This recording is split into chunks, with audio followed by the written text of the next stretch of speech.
Our story takes place in the late 1970s and early 1980s. It begins in the southern deserts of Iraq, where a young man named Abbas, in his early 20s, lived humbly with his family in a tent. One day, Abbas's brother committed a terrible crime. He murdered two men from another tribe. What made things worse was that the victims belonged to their extended family, maternal uncles of Abbas's clan. Despite the brother being arrested, tried, and punished in Iraq, the code of tribal vengeance demanded more.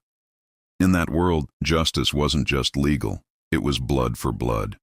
And even though Abbas wasn't involved, he became the next target for revenge. The pressure and danger became unbearable. So Abbas, along with his family, left Iraq and settled in the Kuwaiti desert near the region of Jarrah.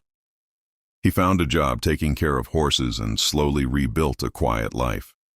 He bought a pickup truck and seemed to be moving on, but the past was not done with him. One of Abbas's uncles, named Abdul, who was in his 30s, began treating him harshly, insulting him, blocking his sister from marrying, and constantly pressuring him to return to Iraq.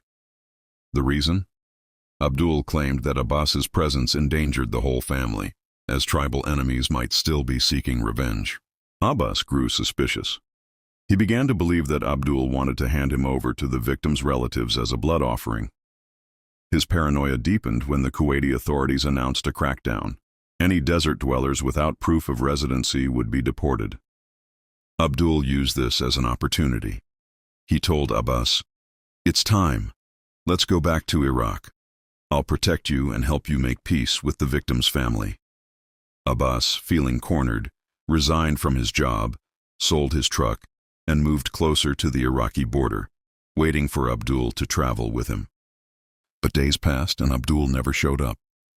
Instead, Abbas found out that Abdul had gone back to work in Kuwait, abandoning their plan entirely.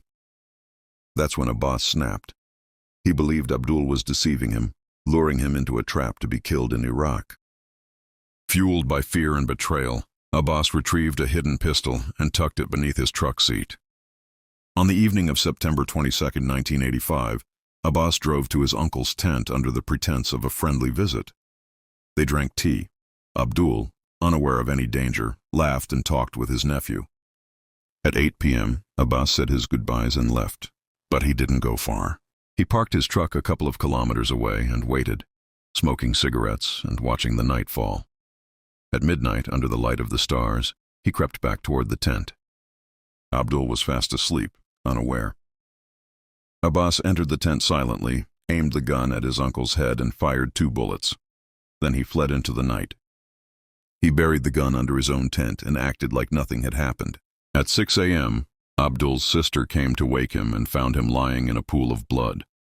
The family immediately suspected Abbas, especially since he had visited the night before under unusual circumstances.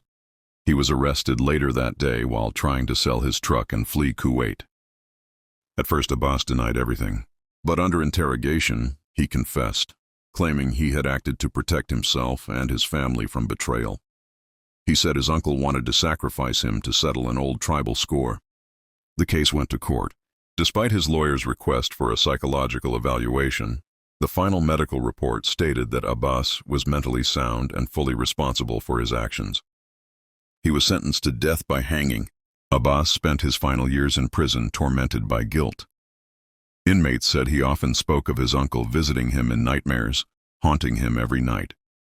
On September 12, 1988, Abbas was led to the gallows.